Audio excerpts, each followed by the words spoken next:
Hello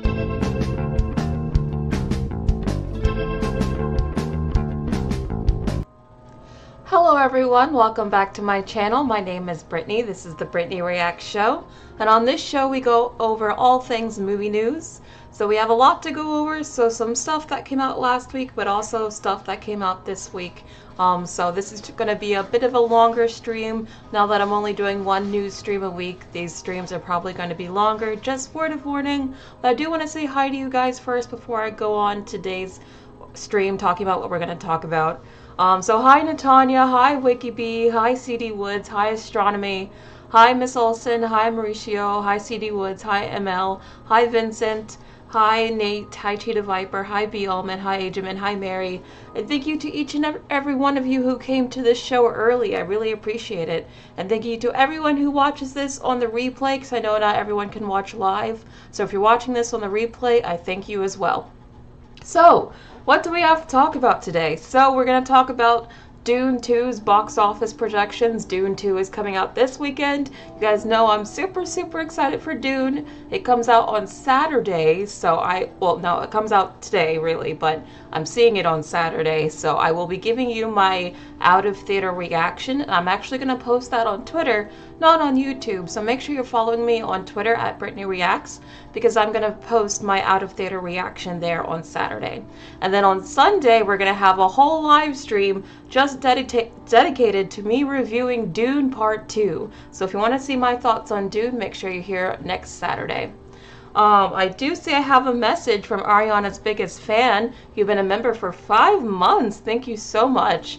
Gladiators 2 is doomed with a budget of $310 million, and with marketing it will have to make $1 billion to make a good return, which is unlikely.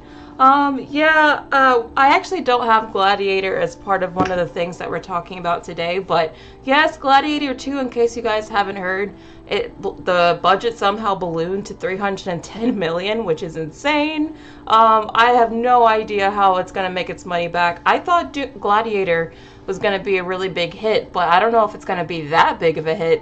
So yeah, I don't know if it's going to make back that budget, but that's insane. Also, am I lagging at all for you guys? Please let me know if I'm lagging and I have to kind of do the whole stop stream thing like I have been doing. So if I'm lagging, chat, please let me know. Also, we're going to talk about the ratings for the live action Avatar on Netflix. So we're going to talk about that. Are they good? Are they bad? Plus, for some reason, Amazon is already working on Season 3 for The Rings of Power, even though Season 1 didn't really go how they expected. So we're going to talk about that. We do have WTF news today. You guys probably already know what the WTF news is today. I mean, it's the only WTF news of the week. Of course, we have to talk about the Willy Wonka situation. That's going to be at the very end of the stream, so make sure you stick around for that. So I'm not lagging, no lag. Okay, good to hear. Who has seen Dune, or who is seeing Dune tonight? Like I said, I'm seeing it on Saturday. So, who's seeing Dune today? Anyone excited? Who's seeing Dune at all? Maybe I should do a poll. Let's do a poll right off the top, since I don't do a ton of polls.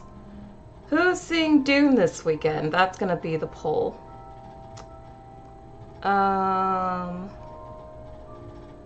Where's the add poll? Hold on. Sorry, I'm trying to add a poll, but it's not giving me the option. That's strange. Maybe it doesn't want me to do a poll right now. I'll do a poll later then. I'm sorry about that. No, it's not letting me do a poll. I don't know why the poll option isn't coming up, but maybe it'll come up later. We'll try another poll. Sorry about that. You guys know my show is full of technical difficulties. I try, but stuff happens. I know you guys got excited for poll time, but it's not happening. Sorry about that. But anyway, we'll just go straight into the box office news because we have a lot to go over today. The first thing that we're going to talk about is the Dune 2 box office tracking. It's tracking to open at $170 million, which is pretty impressive. But then you remember the budget's $190 million, and you're like, oh, so this doesn't just have to open big. This has to open like super, super big. So 170 is usually pretty good for any blockbuster, but with a budget like that, it's going to have really long legs too, which means that everyone's going to have to love it and go tell their friends to go see it and go see it week after week after week. And I just don't know if that's going to be this movie yet. You guys keep saying you have no interest in it. You guys keep saying you thought the first one was really boring. So I just don't know if this is going to do what it needs to do beyond the opening weekend when you have super fans like me who go see it. But I'm really still, I have my fingers crossed for this movie. I do not want it to flop. I want this to do really well. Stream is lagging for you guys? Okay. It's lagging. Hold on for a second. I'm going to fix it. Alright, that should have fixed it. Please let me know if the lagging is still an issue. Alright, so getting back to this, I don't know if 170 million opening weekend worldwide, as good as that is going to be enough just because of how high the budget is. So we'll see. Honestly, it all just depends on how much people really like this movie. Now, it is getting glowing reviews. Like, the reviews are super, super positive. Everyone who sees this movie says it's amazing, that it's one of a kind, that it's gonna save cinema. So maybe this is the movie we all need right now. Maybe because of the good reviews, this will propel the movie to do like almost $1 billion or something. That's what they're hoping for. I read an article a couple of weeks ago that said that the studio is actually hoping that this movie makes $1 billion. And I just don't see this making $1 billion. I'm hoping it at least makes half. But we'll see, we'll see. I think it's gonna depend a lot on how much people actually like it. Not just critics and cinephiles, but like the general audience. Because critics and cinephiles really like the first Dune. But that doesn't mean that everyone else liked it. So I'm super, super curious. It's much better? Okay, I'm glad I fixed it. I'll post a link to my Twitter in the bio, but you guys can just look up Brittany Reacts. Primal Plasma says, Denis Villeneuve films are boring at times, but with a purpose. He's an incredible director. I think Denis Villeneuve, I think he's an incredible director, but I think what makes his films not commercial is that he has a really bad pacing problem, and that he really likes to linger on some scenery for a bit, which I appreciate. But I do think that hurts the pacing of his movies and makes them a bit slower. So I think hopefully he worked on that for this movie, and it's not boring for some people, because I know the first Dune was really boring for some people. Because I'm really looking forward to it, and I hope that it does well. Yeah, Riru, I agree. I just don't think it's going to make $1 billion for sure. Barbie saved cinema. I think Barbie did save cinema last year. It's true. CD Wood says you won't be watching this year just due to the fact that I have yet to watch the first Dune film. Dune 1 is on Netflix. What are you doing? Go watch it now before it's off. Brianna says, like, regardless of people's opinions on the movie, Barbie made $2 billion. That's the one that saved cinema, arguably. Oh, yeah, I don't think anyone's really arguing against that.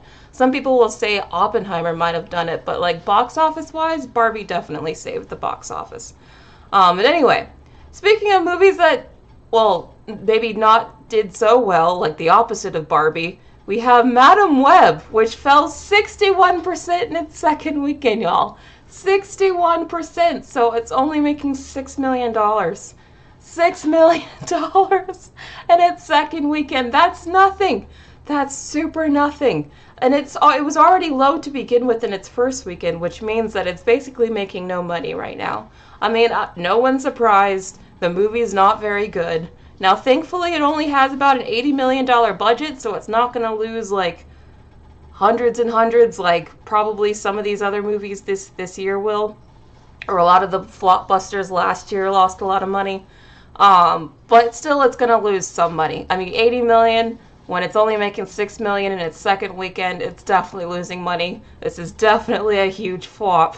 Kind of embarrassing. And also not very good for woman-led superhero movies. Like, we had the Marvels that didn't do very well either. And now this, so it doesn't look good. I hate the fact that both those movies, in my opinion, weren't very good. So I want good female-led superhero movies so that they actually do well at the box office. It does nothing for women if you make female-led blockbusters and you make them sucky. Like, it actually hurts us, not helps us. So I wish, if you're gonna give us these women-led blockbusters, make sure that they're actually good, please, and not like Madam Web quality. That's all I ask for, personally. Marvel wants to lose money. I mean, honestly, I don't know what Sony was thinking about this movie. Like I said in my review, I just don't know why this movie exists. They couldn't really address Spider-Man, but they really wanted to. They didn't really have the budget to do a lot of the action scenes, but they really wanted to. So what we got was like this weird amalgamation of almost and could'ves, and we wish we could've, and we almost did this, and you can just see it on screen, and that's Madam Web in a nutshell.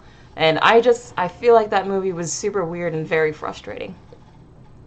Mikey says it wasn't the actor's fault, it was the horrible script and lines. Oh yeah, I don't blame any of the actors. I truly don't blame the actors. I blame Sony, and I blame the writers. That's who I blame for the Madam Web mess, for sure. Any other thoughts on the box office before we move on to the next thing? Because we do have AI news. There's been so much AI movie news lately that I have a lot to cover there. Sony has to do better. Honestly, I think this movie will probably kill the whole Spider-Man cinematic universe thing that they were building. It should, at least. Rihanna says, "Me on my knees begging Sony to make Venom 3 a good movie." I have no hope for Venom 3. I really liked Venom 1. I liked Venom 1 a lot, actually. Venom 2, I did not like at all. I thought Venom 2 was pretty bad. So all of my hope for Venom 3 is down the toilet because I thought Venom 2 was that bad. I really liked Venom 1. I don't know what happened. I just think that maybe that was lightning in the bottle because they've been trying to recapture that magic ever since, and it's just not working out for them.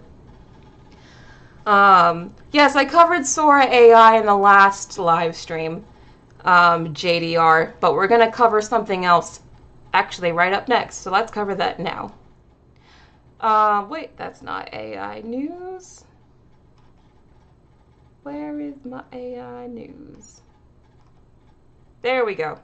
So, something I didn't get to cover last week is this, y'all. Tyler Perry halted a near almost $1 billion studio expansion in Atlanta, Florida because of the Sora model. Do you guys remember last week when I showed you guys the Sora model, where it's the new OpenAI's new text-to-video model, where all you have to do is put in a text prompt and it gives you crystal clear HD video that can go up to a minute? Well, because of that demonstration, Tyler Perry decided to halt expanding his studio because he doesn't think that it's a secure business venture with the fact that AI is about to wreak havoc on the entire industry. He said that he just used AI in 2 of his films, and that with Sora, I no longer would have to travel to locations. If I wanted to be in the snow in Colorado, it's text. So if you guys wanted to know how AI was going to reshape and impact the industry, it's already happening. It's already happening. I mean, this was going to be a huge expansion. Nearly $1 billion was going to go into this. Think of all the jobs that this was going to support that now is not going to be supported already because of AI. So that's why Hollywood is freaking out because of all this AI stuff, and I'm about to get into more of it soon, because it's already making a huge, huge impact on jobs, and I think this is only the very, very beginning. What do you guys think of this? Brianna says the Sora videos looked good at first glance, but they literally had vanishing humans in them. Yeah, that's the same thing with all AI art stuff. On the surface, it looks good, but then when you really look at the details, you start to notice little things are off. Sora is no different, but it's still by far the best text-to-video generator out there. Most Olson says, AI thing is so scary. Really want to become an actor one day, but I don't know anymore. It's going to be a lot harder for entry-level actors to get just like basic small roles, just because those small roles in the future will be taken by AI, or even background actors. As I said last week, instead of, say, getting B-roll of a bunch of students walking around a school, you can just generate that B-roll with AI. You don't need those actors anymore. So bye-bye background actors, bye-bye like small roles that could normally be an entry-level role for an actor. All of that is gone. With AI, I think AI is really going to take those spots pretty quickly. And if you're an animator, oh man, this is really scary. Closeted Opinion says, have people never heard of Terminator? Even Brainiac? I know, Hollywood itself has made so many movies warning. It's like they warned themselves about AI and they're just not listening to their own warnings. But Speaking of AI, again, how it's already affecting the industry, there's a new lawsuit against Amazon, who was making a Roadhouse movie during the strikes, and they believe that they were using AI during the strikes to replicate actors' voices in order for the film to be ready for before the copyright expired. Basically, they're being accused of using AI replicas of their actors during the strikes, basically making them scabs without their knowledge or consent, which is super, super creepy and super weird. I can't believe this kind of stuff is already happening. That's insane to me. Absolutely insane to me. And it should be illegal. Like, I honestly think some of this stuff can't even be fought by the union. Some of this stuff needs to be fought by the government. And the government is really dragging their heels on this AI stuff because I think they're all completely out of touch and a bunch of boomers who have no idea how any of this stuff works. I'm sorry, but I think there should be age limits on how old you can be to be in office. That's all I'm going to say. It's just, I can't believe AI, it's only been around for a hot minute and it's already impacting the industry this much. That's crazy. That's really crazy. Brianna says, using AI to make voices say things is so creepy. And it's not even that good yet. Like, I've heard some AI voice-to-text thing, sort of whatever, and it's really not good at picking up, like, the tiny inflections of your voice, the emotion in your voice. It still sounds very robotic and flat. There's no way that an AI voice actor could compare with a human voice actor, at least today. Right now, they're just not anywhere on the same playing field, in my opinion.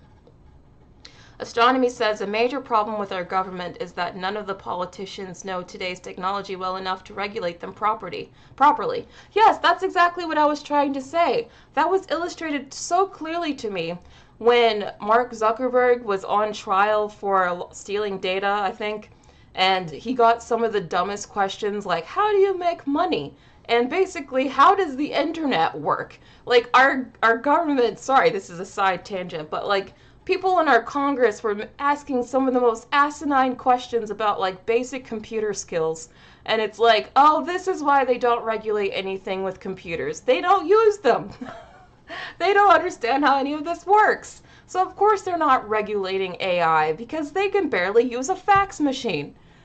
Anyway, that's a whole other topic discussion that we could talk about later. Okay, Cowboy Fan is very optimistic about Dune. I'm still crossing my fingers. I'm very optimistic about it too.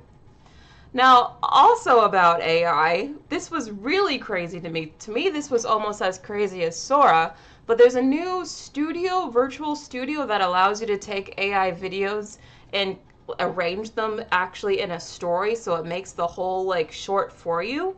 This is a new UI that we have not seen before. I'm just going to play LTX Studio gives form to your ideas, bringing them to life. Just a handful of words can transform your concept into a story. Weave it into a compelling narrative. Can we make it a regular courtroom drama set in New York City? Sure. Then generate to elevate it into a grand production with music, dialogue, and sound effects. Stop. Yeah, I like it. But can the car be red? You got it. You're gonna hate me, but can we try it with a guy? No problem. Can you imagine this, but this is the new workflow for Hollywood? No problemo. We need an extra scene here. Simple. So, I have some... I mean, you really could just make something yourself. Like, everyone could become their own, like, AI directors or whatever. I mean, imagine just being able to, like, insert a new scene where you really feel like a scene is missing, but instead of having to go back to film all those actors again and do reshoots, you just do reshoots by doing a prompt. Like, adding this scene, or, oh, instead of redoing that whole scene, we just have AI change that one element in the background. This is the kind of stuff that people thought was years away, but is here now. This is some really scary stuff, like, super, super scary. Okay, Red Banana Green loves it. Okay, who loves it? Who hates it? Who's like, I think this is creepy, I don't like this camp, and who's in this is really cool, this is the future camp? Because, be honest, I'm a bit of both, to be honest. I think this is really cool, but I also think this is really scary, and could be used for a lot of bad, and can lead to a lot of jobs being lost. So, I'm in the middle, so what do you guys think? Moth Girl thinks it's gross. Okay. Georgie's gonna make their own movie, so they're excited. Brianna thinks it's dystopian. Primal Plasma loves it. But Cheetah Viper thinks it's Skynet. You guys are really divided. You guys are so divided on this. Natania's in the middle, yeah. Vincent says Hollywood and Disney should have decided to make movies with AI.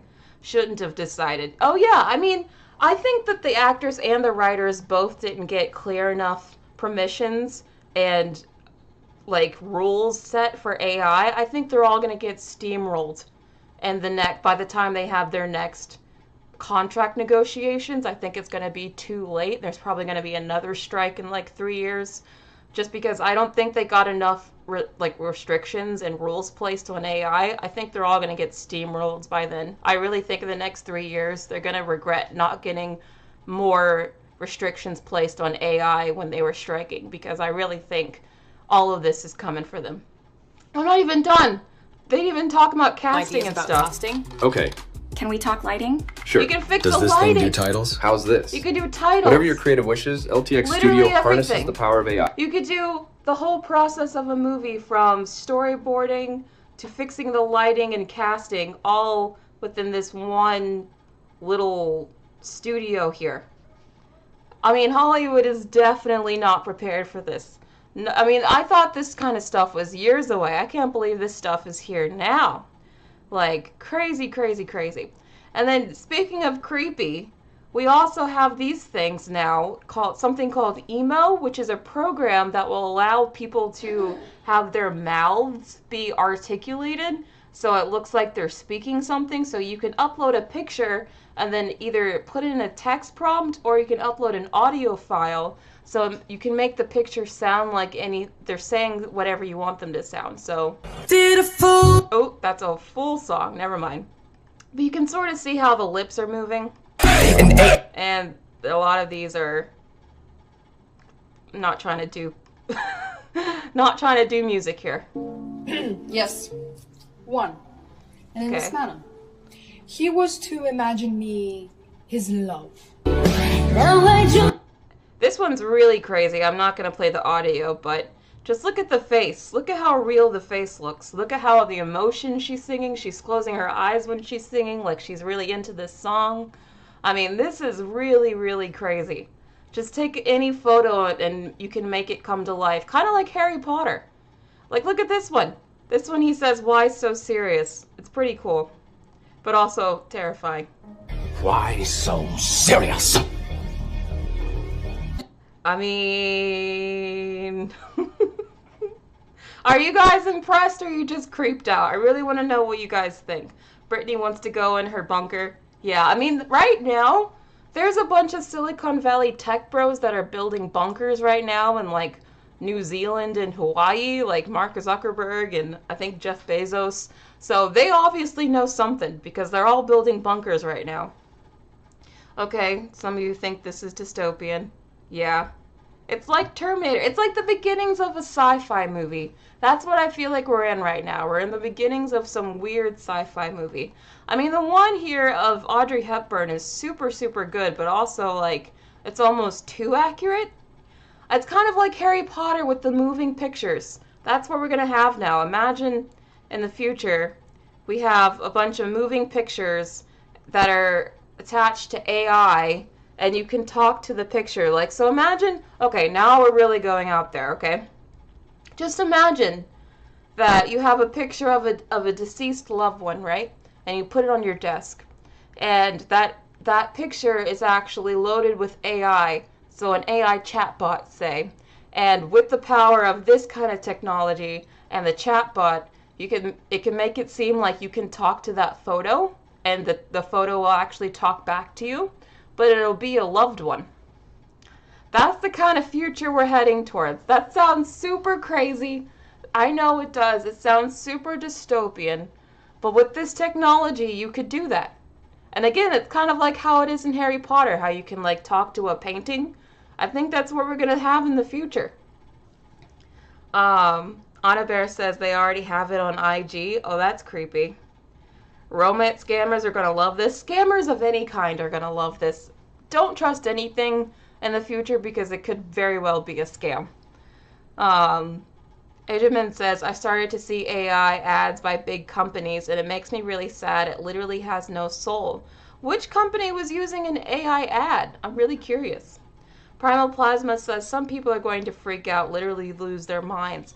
I'm concerned about the people who won't be able to discern between what's real and what's AI. There will be a lot of people who will get duped, and so misinformation will be crazy, like super, super crazy. Miss Olson said people can use celebrities, even they are dead, and it's kind of sad. I mean, think of the Audrey Hepburn one. Audrey Hepburn is not alive. Yet we were sort of able to bring her back to life. This is what I mean when I say you could have like a picture of a deceased loved one look like they're talking back at you. It's very creepy, very magical, but like, I don't know. I can see that sort of thing selling, I really do. Anyway, I just had to share these updates because there's a lot going on in the AI space, and we're going to be able to make our own AI movies probably within a year, maybe 2 years, but honestly, at the rate of things are going, I'm thinking a year. So I'm going to keep giving you guys updates because it's really huge. It's a huge deal in the industry. So if you guys care about these updates, then that's good because I'm going to keep giving them to you because I'm really fascinated by this and I really think it's a big deal. So yeah, buckle up guys. The future is going to be strange. Anyway, moving on. Now we're getting to the entertainment stuff. Why was all of this part of the same thing? Hold on.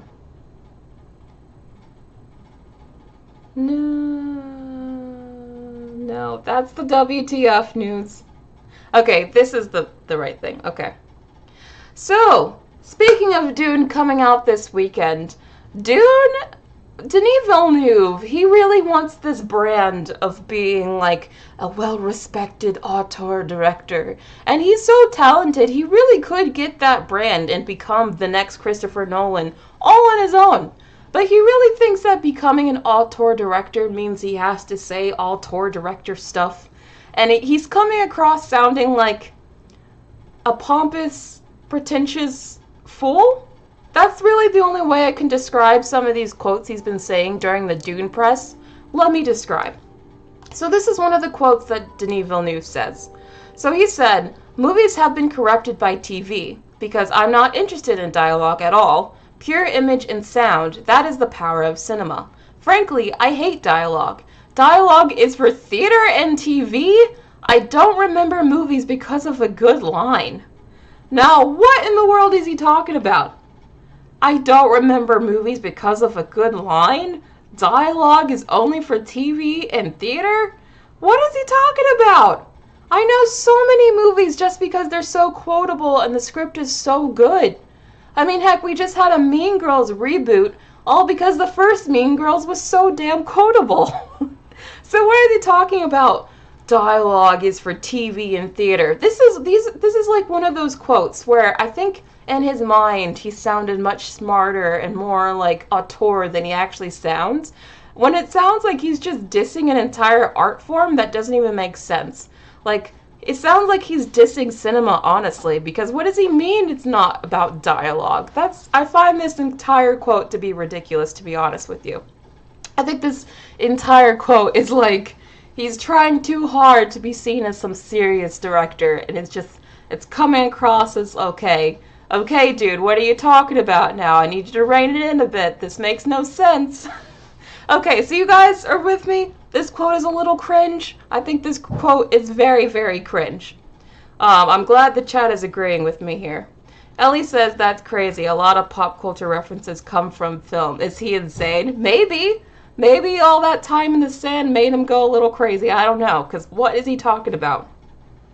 Moth Girl says, I love silent movies, but come on. Right? Shelly Lee, who's been a member for 6 months. Thank you so much, Shelly Lee. Says, I guess he and Quentin Tarantino would not get along. Right? Thank you. Quentin Tarantino was known for his dialogue. What do you talk? I mean, think about the movie Pulp Fiction. Pulp Fiction is quite literally known for its dialogue. Most Quentin Tarantino movies are, but especially that one. Are you going to say Pulp Fiction has no memorable lines or isn't memorable for its dialogue?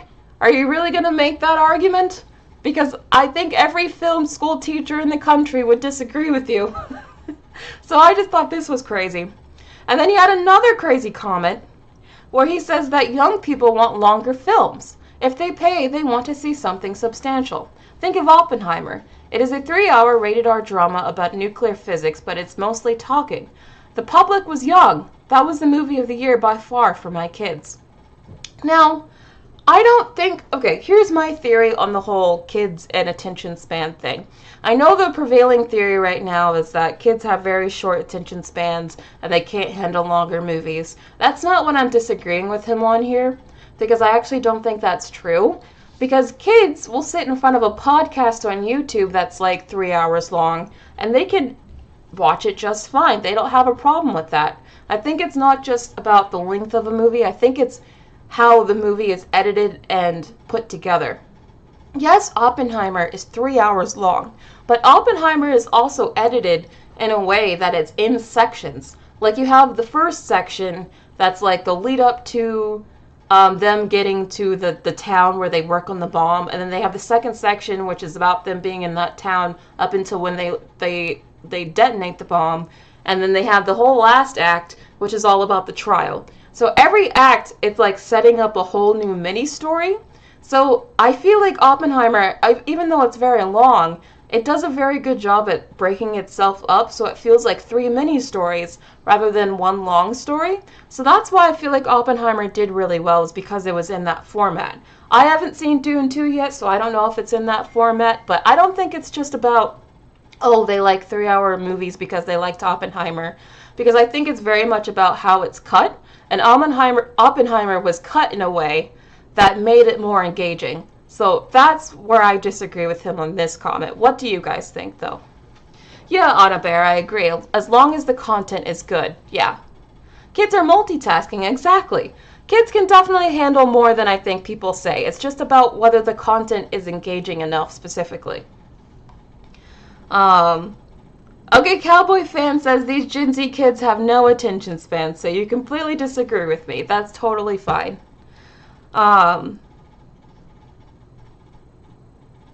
Oh, Christian Lee says, am I missing something, or is this quote making the opposite point of the previous one? Is it? He's saying kids like 3-hour films, and then this one he's saying that dialogue is for theater and TV. I don't know. Apparently, Denis Villeneuve thinks that kids want 3-hour films with no dialogue. That's what he thinks, apparently, according to these 2 quotes, which I definitely don't think is true, so I'm not sure what he's talking about. Again, like I said, he's been saying a lot of stuff on this tour that, to me, has just been a little like, okay, I get it. You're a very serious director, but now you're coming across as a little bit pretentious and out of touch. You don't have to go that hard. But, you know, I still like you. I think you're talented, but please stop talking. That's kind of how I've been feeling about Denis this entire press tour, but that's just me. Closeted Opinion says it's the substance of the movie, not the length. Exactly, exactly. Whimsin says, to the people saying Gen Z has no attention span, be realistic. A lot of no attention span comes from ADHD/autism. That's true. That's true. Although there's an argument to be made that stuff like TikTok could cause ADHD. I don't know if that's scientific, but I think it should be studied. C.D. Wood says, I like movies with great visuals and stellar writing/characters. Not solely length, and also I have no interest in Oppenheimer as a young person. Yeah, I don't even know why he's making this connection between Oppenheimer and young people, because I think Oppenheimer appealed to a lot of different people. So I just don't understand what he's talking about. He's just trying to connect himself to Oppenheimer because he wants to be like the next Christopher Nolan. That's really all this is. Any other thoughts on Denis Villeneuve before we move on? Anna Bear just says he's very confused. Maybe. Moving on. So Garfield is also coming out this year, and they decided to mix their marketing with Dune, which I thought was pretty funny. Here's a poster for the Garfield movie, but it's Dune related. And then they had this little video for Kung Fu Panda 4. Kung Fu Panda 4 also decided to merge with Dune in its marketing, which I think is very fun. Very fun. I love when marketing campaigns have a lot of fun like this, so this made me very happy to see. Just see Poe here in the desert eating his eggs, talking about the spice. I don't know, I just like when marketing campaigns do a lot of fun crossover stuff like this. We need more crossover stuff. If anyone's watching this, no one's watching this, but if anyone at studios are watching this, we need more fun crossover stuff. I feel like marketing stuff like this is really what gains a lot of traction on social media, so I want to see more stuff like this. They're trying to pull a Barbenheimer? Maybe. I just don't know if Barbenheimer can be replicated. I think that was a lightning in the bottle situation. But moving on, speaking of theaters, you guys know that Nicole Kidman ad that plays in front of every AMC movie? Well, apparently that ad was so successful that they're going to make 3 new Nicole Kidman ads, y'all. 3 new Nicole Kidman ads. That's crazy to me.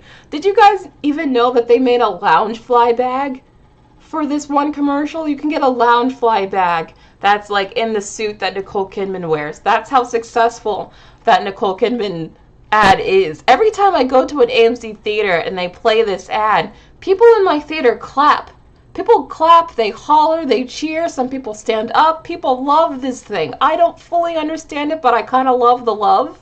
So sometimes I play along too. I'm like, oh yeah, Nicole Kidman. I don't know why, I just think it's really funny. But the fact that we're getting 3 more. 3 more, y'all. 3 more. I know Nicole Kidman is getting paid for this. I bet she thought this was just going to be a one-time thing, a little gig, you know, just for some extra money. But no, now it's become like a full-time thing for her. She's like the Flo of AMC theaters. I kind of love it. I kind of love it, though. She's classy, yeah. Okay, Madonna loves the ad. Moth Girl hates it, though. Interesting. She's fun to look at? Yeah, she is kind of fun to look at with all the plastic surgery. Anna Bear says, I don't get it, and she's so filtered she looks fake. Yeah, I agree. That Super says, I know people who know the words by heart at this point. Yeah, there are literally people when I go to the theater that want to repeat the lines word for word. And I'm like, what is this? Is this like your anthem? What is this? But anyway, so we're getting 3 more. I'm very excited to see what those 3 are going to be.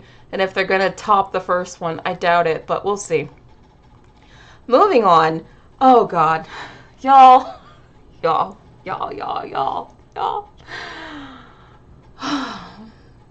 Speaking of Hollywood, just can't help but hurt itself. So we're getting a Bob the Builder movie. And they're making it for modern audiences. Listen to this. So it stars Jennifer Lopez and Anthony Ramos. I'm sorry, but can we just talk about the fact that they're playing into stereotypes here? They were like, Bob the Builder, he's a construction worker. Oh, we have to get a Latino actor then. He can't be white. And they got 2 Latino actors. They got Jennifer Lopez and Anthony Ramos. Just because he's a construction worker? What?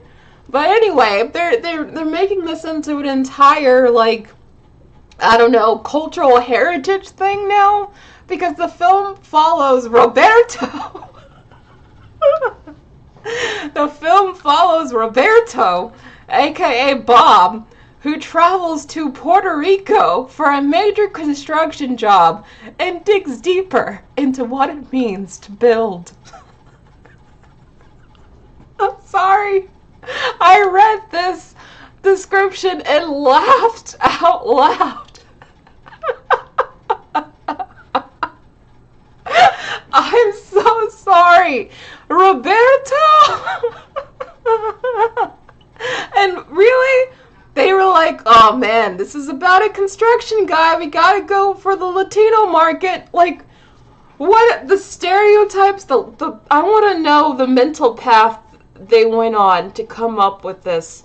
Like, it must have been racist AF. When you really think about it. Like, the person that sat down to make this movie, like, when you really chart out the mental path they had to go through to come up with this story, had to be filled with so many stereotypes.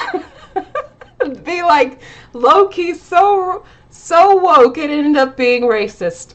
I'm convinced. I'm convinced. Anyone excited for this? I mean, to dig deeper into what it means to build. Really? Are we really going to tie this to identity for Bob the Builder? I'm sorry, but this made me laugh. This is almost as bad as when I saw Blue Beetle and they kept making taco jokes. This is as bad as that, in my opinion.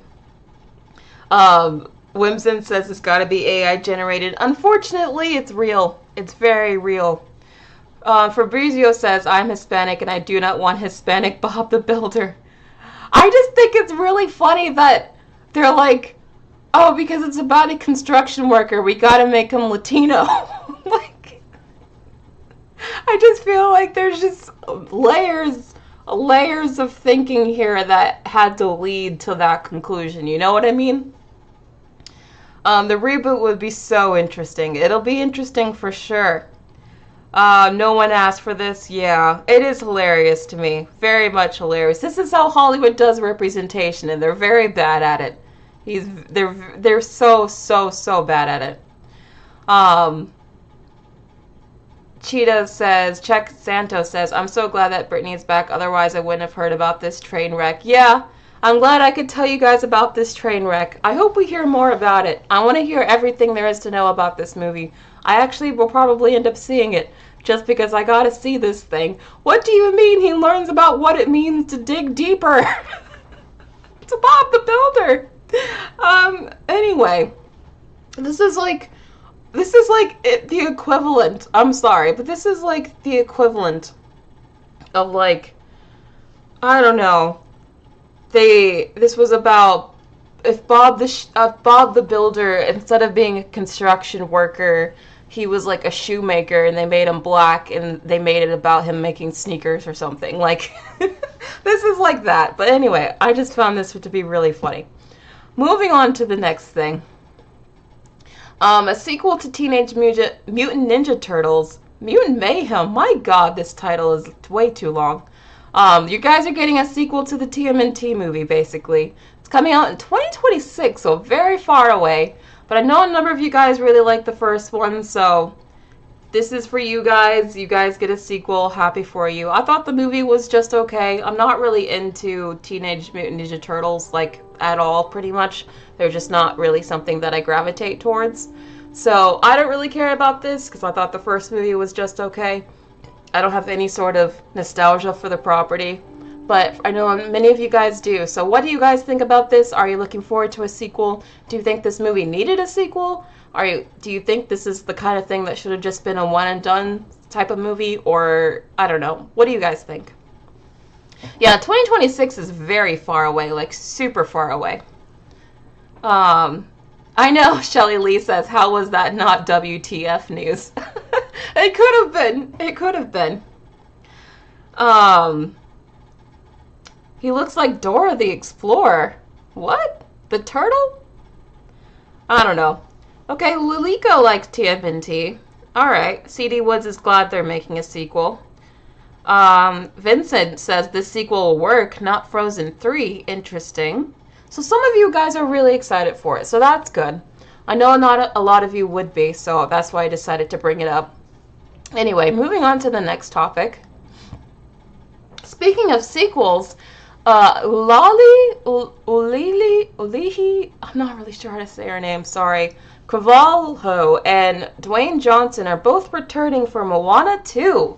Now remember guys, they announced the sequel to this movie before they even had the cast announced and confirmed, which makes me think that they were going to go for some knockoff actors when this thing was originally going to be a Disney Plus series, but now that it's a movie, they wanted the original cast back. But now that they have them confirmed, we definitely know that the actors are going to be back for the sequel. Does this make you guys more excited for the sequel, or I don't know, are you guys still nervous like I am? I still can't believe that they're turning a TV show into a movie. That might just be the most desperate thing Disney has ever done. I don't know. It definitely feels like they're smacking this thing together and just calling it a movie. I don't know. Just the fact that they had this, like, they confirmed the sequel before they confirmed the cast. That's so out of order. I just don't know. I don't have a lot of faith in this movie. I think it's gonna feel like a Disney Plus movie. That's what I'm afraid of, honestly. It's gonna feel like a Disney Plus movie because it was supposed to be a Disney Plus show. But we'll see. We'll see. Lalika thinks this is dumb. Oh, Vincent thinks it will fail. Do you guys think Moana 2 will fail? I mean, the first Moana is so popular on Disney Plus. I can't see this movie failing. I really can't. Unless it's horrible. Now, if it's horrible, maybe it'll fail, but it depends on how bad it is. Like, if it's Wish level bad, maybe. But I think it'll at least do decently just because it has that brand recognition. Okay, Miss Olsen has a bad feeling about this. Yeah, so do I. The original was so good. Yeah, but I don't know about the sequel, though. Astronomy thinks Moana 2 will flop against Wicked. Yeah, Moana 2 and Wicked are opening at the same time. I'm really curious to see which one will do better. I have a lot of faith in Wicked, but I know not everyone liked the trailer. So I'm really curious to see how the Moana 2 trailer does in comparison to Wicked. Okay, Cowboy thinks it will sail to new heights, so you think it'll do well. Christine just doesn't trust Disney anymore, which I fully understand. Cheetah Viper thinks if the music is good, it could do well. Okay, but the music is not going to be a part of this, or at least Lin-Manuel Miranda is not going to be a part of this. He's going to be a part of the live-action movie, but he's not going to be a part of the sequel. So, again, I don't know if even the music's going to be any good. We'll see, though. We'll see. Anyway, moving on to the next topic. Now we have our first look at the new Tron movie, and it's red. Very interesting. I mean, it looks like Tron. It's got even the little disc thing in the back. It looks like the last movie, but instead of blue, it's red. I don't know. I still don't really understand why they're making a Tron movie when not a single Tron movie has ever been successful at the box office. I think they're making a Tron movie just because they're doing a Tron ride in Magic Kingdom, and they're trying to make that ride relevant. I truly think that's why they're making this movie. It's just because of the ride. I don't know. Anyone excited for a Tron movie? Even though it's all red and, I don't know, super just red now instead of blue. Does this excite you? Okay, Stephanie thinks this will do semi-well. That's C. Lalika likes Tron. Wow, I have a lot of Tron fans in my chat. That's surprising. Primal Plasma, I agree with you. I think Tron is just too old. I'm not sure if this is a franchise that can be brought back, especially since the original never even did well. And then the one that they did with Olivia Wilde like 10 years ago, that one wasn't that good either and also didn't do well at the box office. So I don't really understand what they're doing with Tron here. Seems like most of you are thinking, no, it's probably not going to do well. So you agree with me. Oh, but Brittany doesn't agree. You said you liked the movies. Okay, well, I hope you like this new Tron film. And I hope you like the ride if you ever go to Magic Kingdom. The ride looks super fun. Like, I'm more excited for the ride Tron than this next movie. Because the ride looks super fun. Moving on. Now, we've been talking a lot about Disney live-action movies. We just talked about a few. But it looks like we are getting a new head of live-action films over at Disney. So it looks like Disney's Sean Bailey was given the outs and fired, and we have a new leader in David Greenbaum. Now, I went to David Greenbaum's IMDb page, and it looks like he's responsible for a lot of good movies, like he did Nomadland, which won Best Picture. He was behind Jojo Rabbit, The Favorites, Isle of Dogs, 3 Billboards, The Shape of Water, Grand Budapest. This guy has a lot of good movies under his list.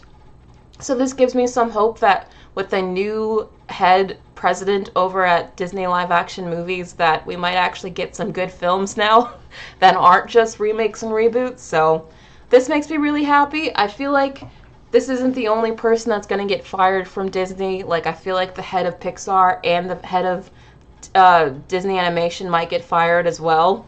Honestly, we all know Kathleen Kennedy should get fired as the head of Lucasfilm. I don't know why Kathleen Kennedy has not been fired. I feel like she should have been first before Sean Bailey. But whatever. At least I'm a little bit more hopeful for Disney Live Action now that they have a new president. But what do you guys think about this? Are you sad to see Sean go, or do you think this was the right move? Cowboy Sands, those are all great films. I know he does seem to have a good taste for what's going to be like at least something that critics like, so that's good. Cheetah Viper says if Iger is greenlighting, then it'll be more of the same. True, but at least this new guy David will give Iger new movies to greenlight, so I'm hoping that's gonna lead to better films getting made. So we'll see. Yeah, Jennifer Lee needs to go. I agree. Honestly, they all need to go, except for Kevin Feige. But even Kevin is on thin ice these days. I think all the leads need to go. So this is just, I hope, the beginning. Madonna, thank you so much for the super chat. Really appreciate it. I want a live-action Boondocks. They're never making a live-action Boondocks, especially from Disney. Can you imagine Disney making a live-action Boondocks? That would be a monstrosity. That would be beyond parody. Like, SNL couldn't do it. Like, it would just be so... No, that would be terrible, Madonna. That would be terrible. I do not want a live-action Boondocks from Disney. Not at all. Okay, Lalika thinks Kevin needs to go too? Do you guys think Kevin needs to be fired? Is it that time already? I mean, I feel like Marvel still has some chance. Like, they have Deadpool coming up. They have Fantastic Four. I don't think it's as bad for them as it is for the other studios, even though it's still pretty bad. I don't know. I don't think Kevin needs to go just yet, but the others need to go for sure, especially Kathleen Kennedy. Moving on to the next topic. So, it looks like we might be getting a modern remake of American Psycho? A modern remake of American Psycho. Fascinating. Now, the first name that I thought of that could play this role, and it's a very specific role, is Robert Pattinson. Because you need someone who can pull off crazy and creepy, but is also conventionally attractive and can fit in with, like, a business world. Because that's what the entire mystique around this character is that he's like a business tycoon, a business shark who's also a psychopath. So I feel like Robert Pattinson could play that very well. Honestly, I feel like this is one remake that I'm quite excited for because I feel like the workplace has changed so much in modern times that there's a lot to work at. There's a lot to work with this time. Like, you could totally mock modern hustle culture, or you can mock work from home, or you can mock how just like all the ways that the workforce has changed. I feel like that there actually is a real way to do this again and have a brand new story that actually works. So I'm actually looking forward to this. I'm not sure who they're going to get to play this iconic role. Again, I kind of feel like Robert Pattinson could do it, but he's also a bit of an on-the-nose choice. So who would you guys get to play this role? Oh no! It seems like you guys don't want this. Oh no, the whole chat is just screaming no. You guys are like, no. Danny says, dear God, please leave American Psycho alone. Oh, Lalika says, you can't change American Psycho. Okay, you guys very much disagree with me. Interesting. Oh, Cheetah Viper, I like that. The guy that played Pennywise. I could see him do that. What's his name? Alexander Skarsgård or Bill Skarsgård? It's one of the Skarsgårds.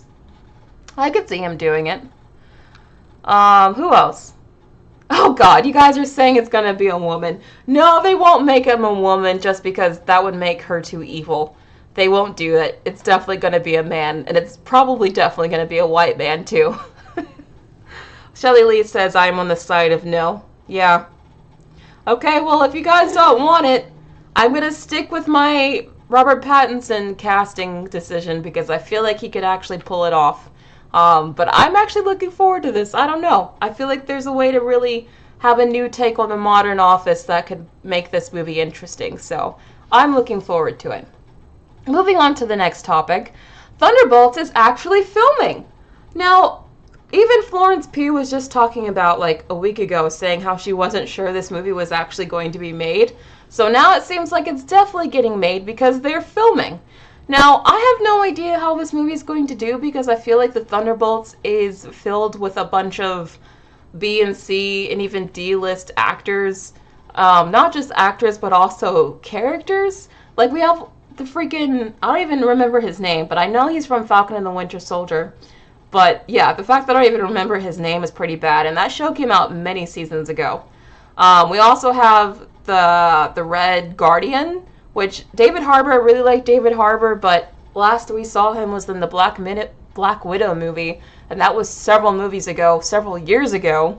Then we also have Val, we have Ghost, We have all these characters that I feel like if you're not a hardcore comic book nerd, if you're not a Marvel nerd, you have no idea who most of these people are in this cast. You have no idea who most of these characters are.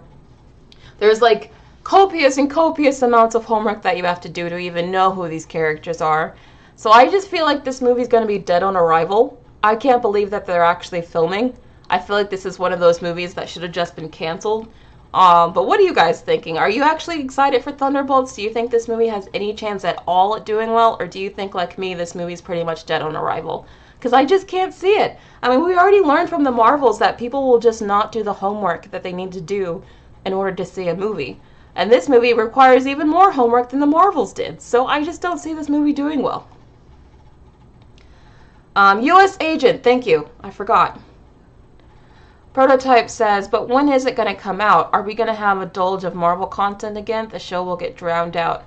It comes out in 2 years, I believe. Or is it next year? It might be next year. Honestly, it's looking like next year is going to be a busy year for Marvel again. Because we have Fantastic Four, Thunderbolts, possibly Blade, and then Sony also wants a Spider-Man movie? So, I don't know. Next year could be another crowded year for Marvel. We'll see.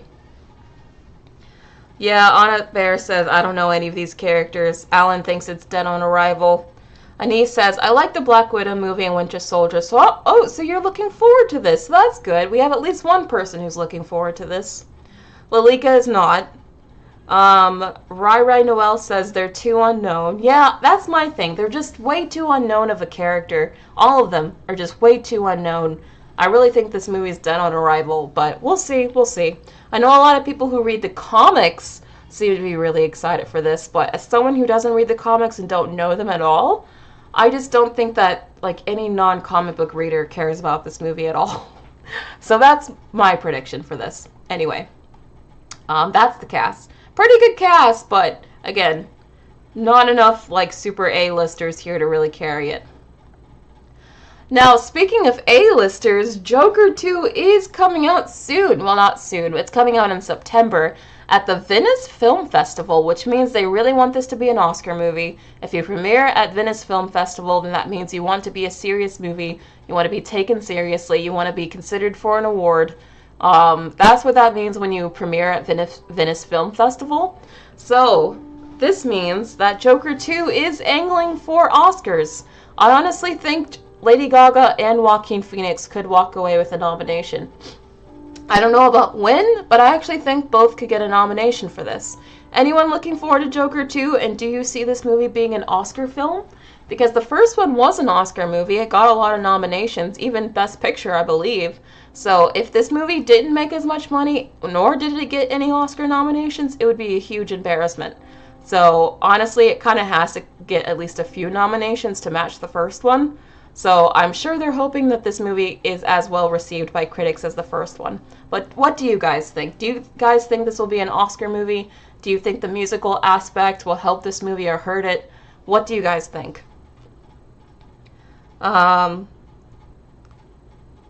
me too, Wimson. I have a lot of faith in this movie. I'm super excited in it. Okay, Lalika's looking forward to it. You're shocked, Anna Bear? Why are you shocked? Shelley Lee's looking forward to it. Oh yeah, Miss Olsen says if the movie flops, DC will be done. I don't think this will be done. I don't think this will flop. I don't think this will flop at all. It might disappoint compared to the first movie, but I don't see it flopping. Especially since it's one of the few big movies that's coming out this year. So I think this will have a lot of anticipation. Anna Bear says you love the first one. Yeah. Most of you are saying you think this will do really well. So let's have our fingers crossed and hope that we're right, because I really want this one to do well as well. Moving on. So we did get some Superman news. This just dropped literally right before I came on air, so I didn't even get the chance to like make it part of my thumbnail. I might change it after the fact, but James Gunn did rename his Superman Legacy movie to just Superman. He dropped the Legacy, so now it's just Superman. I guess that's an okay title. It's pretty cut and dry to the point, so I don't know how you can really hate it. But we do have the new logo. This is how apparently the logo is going to look on the Superman's chest. I think this looks pretty good. I think it looks like a solid S. Something that I didn't like about Henry Cavill's S is that it kind of looked funky. It didn't really look like an S. I know it was supposed to be a symbol for hope or whatever, but I like that it looks like an actual S here. That makes me happy. There's really nothing else I can say here other than I like the material of the suit. The material looks really good. I like that there's snow on it, so maybe it takes place in the winter time. Maybe it's a Christmas film. Although it would be really weird for it to be a Christmas film since this comes out in July. But otherwise, I really like this logo. I like the new name. So far, so good for me. I'm still really looking forward to this movie. I know there's a lot of pressure on this film. This movie literally has to restart the entire DC universe, so no pressure for James Gunn. But I'm still looking forward to it. I think that this movie could actually be pretty good. But what do you guys think of this logo? You think it's iconic? Yeah. Free Rocket Man says peak incoming, so you guys seem to like it. Henry Cavill was the Superman. You know what? Henry Cavill was a good Superman, but I feel like he wasn't the best Superman. Like, I still feel like the Richard Donner Superman is better, in my opinion. Like, I like the Superman that's the kind of, I guess, oh golly gee, country boy kind of Superman, and Henry Cavill was not that. So I'm hoping that's the direction that they go with for the new Superman. I don't know how Buffy's gonna be, Danny. I really have no idea how buff the new actor is gonna be. Honestly, I don't think he needs to be that buff.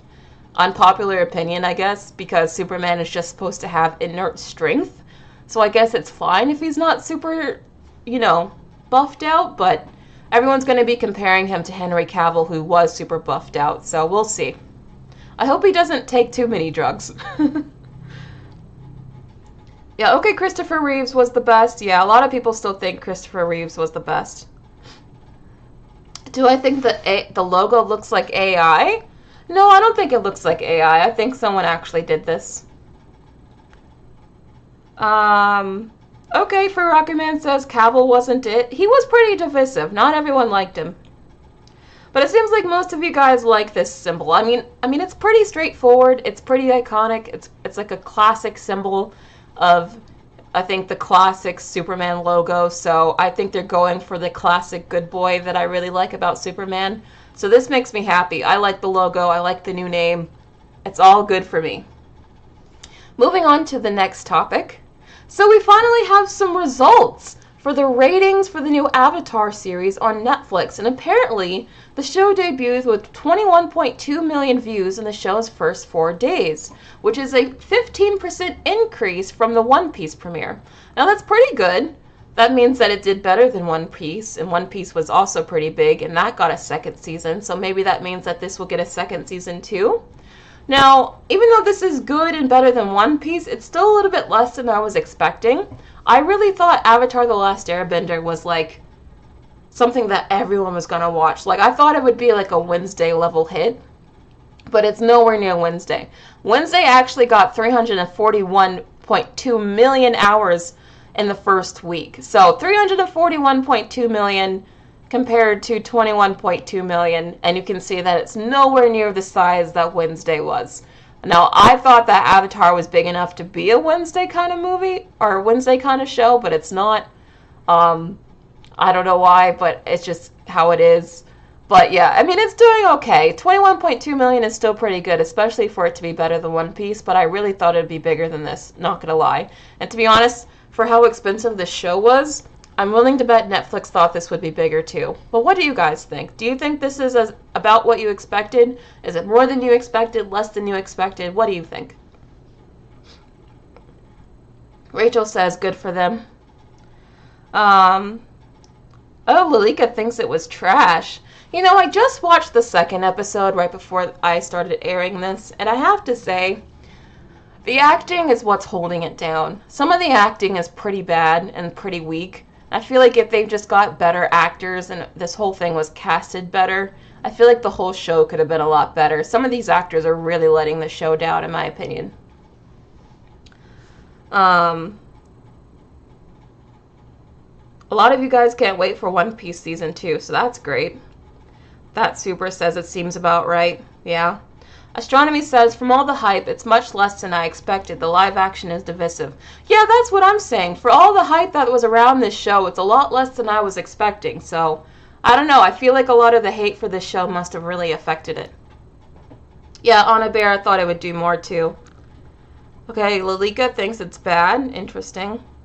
Yeah, Danny, the acting is... Again, I've only seen 2 episodes of this show so far, and the acting is just...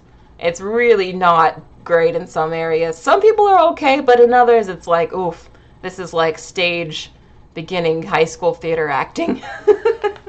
Not gonna lie. Anna Bear says, yeah, and better writing would have helped. Yeah, writing and acting are both weak, I will agree. But the visuals are good. Well, some of the visuals. Some of them aren't good. Honestly, it's a mixed bag. It's a mixed bag of a show. I can see why people don't like it, but I can also see why people do like it. Overall, it's just not nowhere near as better or as good as the original series, though, which I think we can all agree. But anyway, moving on to the next topic. So, we're getting a season 3 of the new Rings of Power show? Why are we getting a season 3 of the new Rings of Power show? I don't understand this at all, because the first season wasn't popular. In fact, the first season was so hated, people were watching it just to hate it. Like, I feel like maybe even more than Velma, this show got the most hate watches out of any show out there. Like, I don't understand why. I mean, they don't even know if people are going to watch season 2. I mean, for the first season, only 37% of the viewers who started the first season actually finished that season because it was so bad, so boring, so badly acted. I mean, really, I tried to watch that first season, but it was hard. Man, that was so hard to finish that. It was just so bad. And only 37% of people even finished the first season. So I get why they want to make a second season. They want to see if they can improve it. But why go ahead and greenlight a third season? Why are they doing this when they don't even know if people are going to come back for the second, especially after the first one was so poorly received? So this one feels like they're putting the cart before the horse, that this one is doomed to fail. I mean, are we ever actually going to get to this third season? Because if no one watches the second, what happens to the third? I feel like this makes no sense. Why is Hollywood making these weird decisions that just seem so obviously bad? Like, what is going on here? Did anyone actually like the first season in my chat, or did you guys think it was as boring and terrible as I did? Tolkien is rolling in his grave, yeah. I don't know how it was greenlit for another season, let alone 2 seasons. That's crazy. Now, I do know that the show was originally supposed to have 5 seasons to begin with, but I honestly thought after the first season did so poorly that they would just scrap the remaining seasons. I can't believe they're still going through with all 5 seasons, even though the show cost $1 billion. That first season cost $1 billion, and like, it didn't even end up in the top 10 most watched shows of the year, and it didn't get any awards. That's so embarrassing. It was a very bad series. They just want to try to force people to watch this. They just feel like they can get this to work somehow, some way, and I just don't think it's going to work. Okay, Moth Girl says, I am a huge Lord of the Rings fan, and I despise Rings of Power. That seems to be how most Lord of the Rings fans feel, to be honest. Never watched Rings of Power. You really don't have to, Ja Pedro. It's so bad. Amazon is technically part of Hollywood now because they have their own studio. Evil Connor says, I'm sorry, but who cares about this show, right? This show has left zero impact on the culture. Like, no one remembers it, no one references it, no one, like, quotes it. It really is forgettable because no one liked it. Only 37% of people actually finished the season. Why are they working on season 3? That makes no sense. Yeah, Amazon just has too much money, that's true.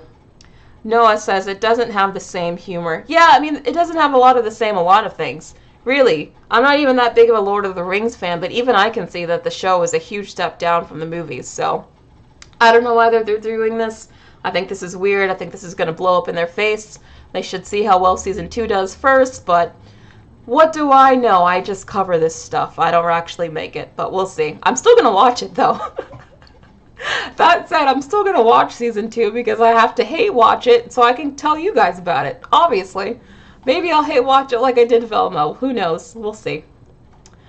Moving on. Speaking of streaming services doing stupid things, Netflix is raising their prices again. Didn't they raise their prices like 3 times last year?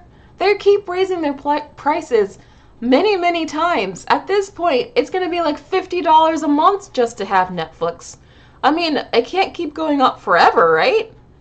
At this point, if you had all of the streaming services, you would be paying well more than cable. Streaming used to be the cheaper option to cable, and now it's becoming more than cable. That's insane.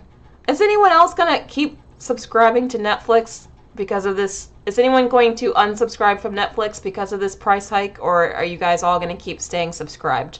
Because to be honest, I'm still going to be subscribed, but I'm not going to be happy about it, you know? I feel like there's going to be a limit eventually where I'm going to have to unsubscribe, but I haven't met it yet. Are you guys close? Is anyone else thinking about unsubscribing from Netflix? Okay, Prototype says this is why I don't have Netflix. Yeah. Pirating. Oh yeah, people are just going to start pirating more. Pirating had actually declined a little bit because of streaming, but I feel like pirating is going to increase again. I know, CD Woods, they definitely are. Oh, you started it with Netflix? Most people started with Netflix. They are the OG streaming service in a way. But I just don't know how much longer they can get away with being the OG streaming service that everyone subscribes to if they keep raising their prices like this. I really think there's going to be a limit eventually for people, where people are just going to say this is enough. Christine says, I barely watch Netflix. My parents watch stuff on it way more than me. Same here, same here. I barely watch Netflix. The Avatar series is the first thing I've watched on Netflix in months, to be honest. The Moana movie was really good, though. I liked Moana. That I'll give Netflix its flowers when it's due. But moving on. Speaking of awards season, Oppenheimer is definitely going to be... It's probably going to clean house at the Oscars. It's been cleaning house at pretty much every other award show up until now.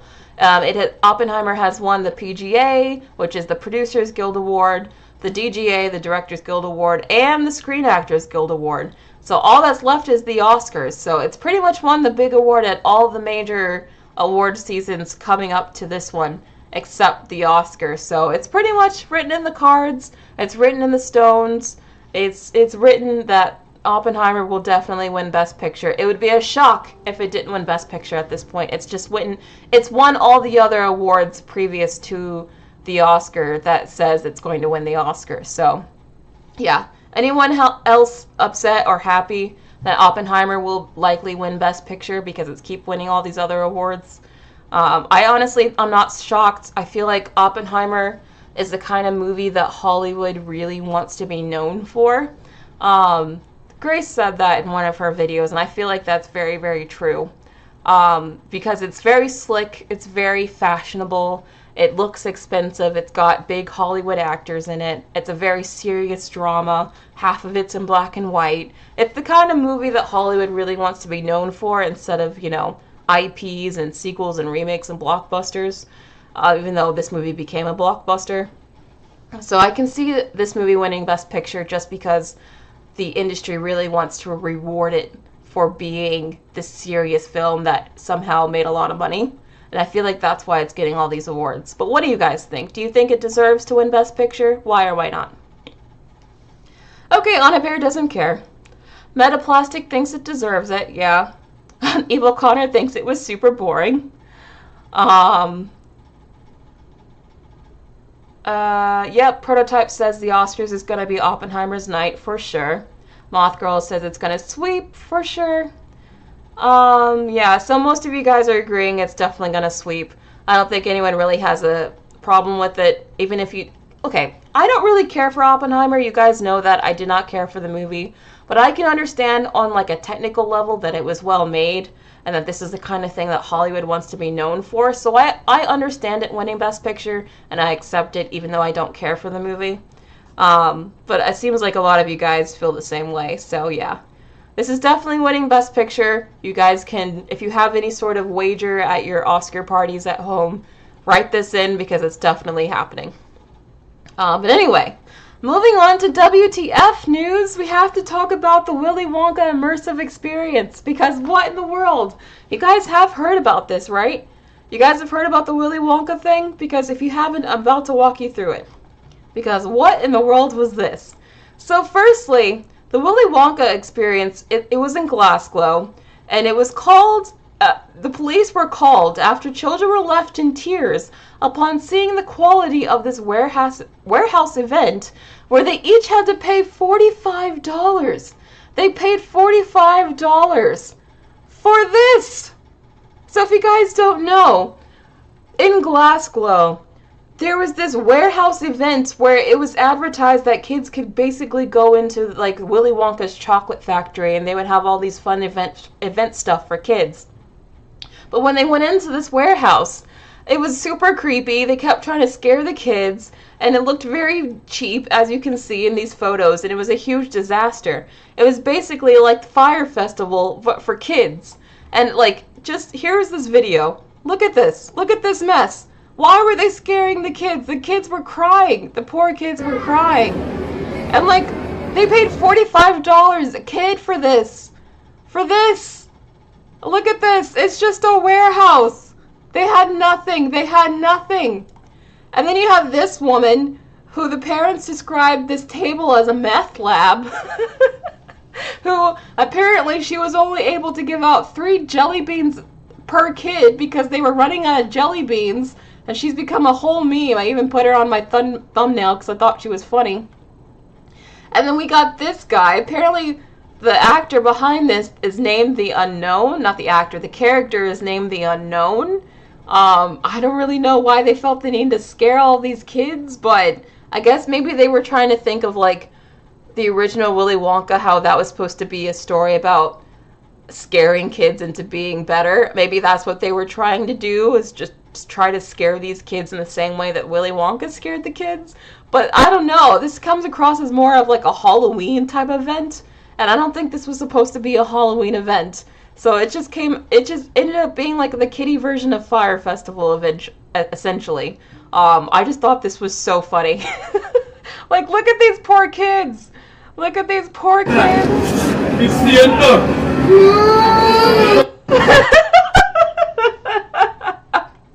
Oh my god, I'm sorry. I'm sorry. But apparently the person who played the Unknown will be making a video soon talking about their involvement. I mean, it's become like a whole thing. It's become a whole thing, man. I've been going down the rabbit hole of what the heck's been going on here. These poor kids. These poor kids. But anyway. I had to talk about the Willy Wonka situation. That was definitely the biggest WTF news of the week. I could not talk about it, so yeah. I just thought it was very funny. That's really all I have to say. Those poor kids. But anyway, that was the end of the show. Thank you all for coming to my show. I really appreciate it. I appreciate all of you who come to my show every week. I appreciate it so much.